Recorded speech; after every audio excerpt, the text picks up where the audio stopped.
Bonjour et bienvenue dans cette nouvelle vidéo, et oui, c'est toujours pas la vidéo qui était prévue de base. En fait, en réalité, la vidéo prévue depuis déjà 2 semaines, je l'ai tournée, ça y a aucun problème, j'ai fini de la tourner. Le problème c'est qu'il y a 2 heures de rush à monter. Du coup, normalement elle devrait sortir, mais là j'ai pas le temps pour aujourd'hui. Donc je la reporte à dans 2 semaines, mais elle sortira un jour, j'espère. Du coup, aujourd'hui, petite vidéo d'attente, du coup, sur le Doctor Who Magazine.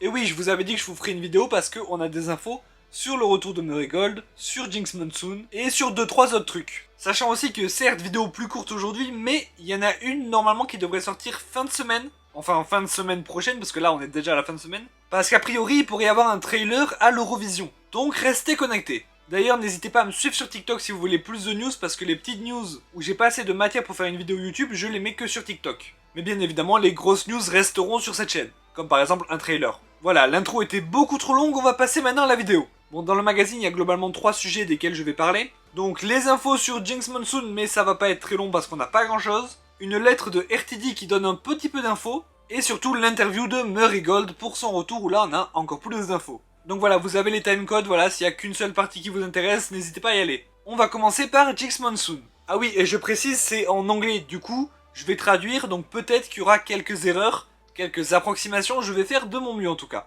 Donc pour Jinx Monsoon, on n'a pas beaucoup d'infos.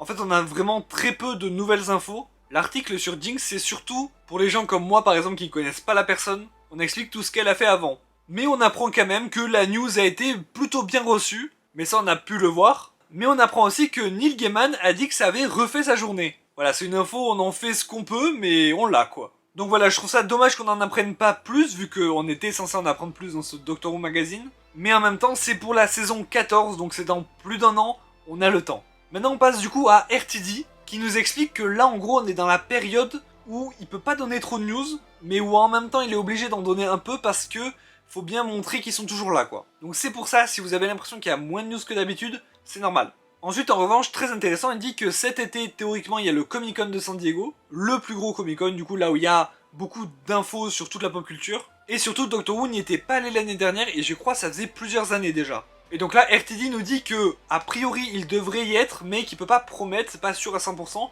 mais a priori c'est bon. Donc du coup, cet été, on devrait avoir des infos. Il dit aussi qu'après l'été, il y a l'automne, du coup, et qu'à l'automne, ça va commencer à y aller fort, parce que ben, c'est bientôt les 60 ans. Et que du coup ils vont mettre le paquet à ce moment-là et que Doctor Who sera partout. Et ça, j'aime beaucoup cette idée. Il dit aussi qu'il y a un document où il y a toutes les annonces et quand il faut les faire. Par exemple, il y a écrit que Jinx Monsoon doit être annoncé à telle date. Que tout est vraiment millimétré et qu'il y a énormément de choses. Tellement bien que quand il se pose une question de quand annoncer quelque chose, il explique que c'est comme chercher une aiguille dans une botte de foin et qu'il vaut mieux que quelqu'un le sache parce que sinon c'est galère. Donc ça, c'est une très bonne nouvelle parce que ça veut dire qu'il y a encore beaucoup de choses à annoncer. Ah oui, et aussi apparemment il y a un titre d'épisode de Doctor Who, du coup je sais pas si c'est des spéciaux ou si c'est de la saison 14, mais il y a un titre d'épisode qui est à leak dans un épisode de Star Trek Picard qui est dit par un personnage quoi. Alors ça a aucun sens, je sais pas comment c'est possible, mais voilà, bah, dans un épisode de Star Trek Picard, il y a le titre d'un épisode d'un des prochains épisodes de Doctor Who.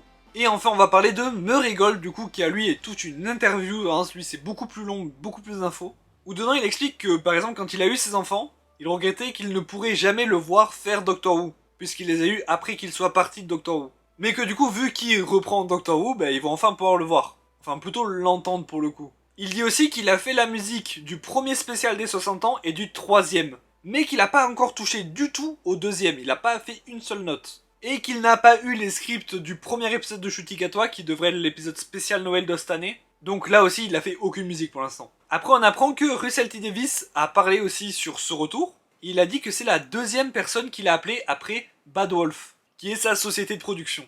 C'est-à-dire que quand il a décidé de refaire Doctor Who, il a appelé sa société de production, et ensuite Murray Gold, parce que pour lui, c'était impensable de faire du Doctor Who sans Murray Gold. D'avoir quelqu'un d'autre pour jouer de la musique. Pour lui, il est tellement fort pour comprendre le script et pouvoir le transcender avec sa musique, qu'il se voyait pas faire avec quelqu'un d'autre.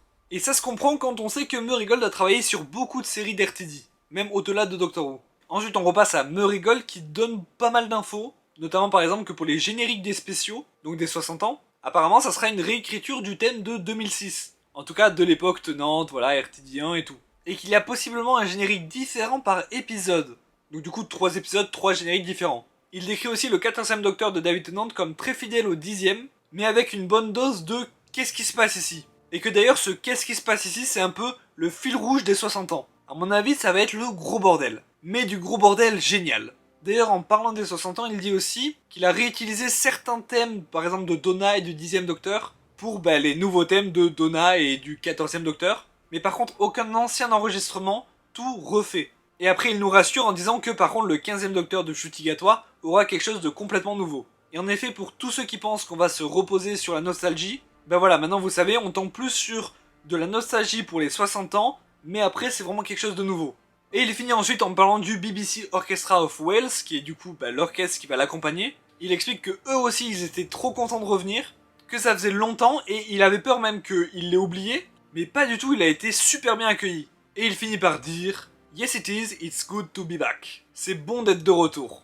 Du coup, conclusion, je suis toujours trop hype pour RTD2. Hâte d'en apprendre plus sur le personnage de Jinx Monsoon du coup, parce que on a rien appris de nouveau. Hâte d'entendre les nouvelles musiques de Marigold.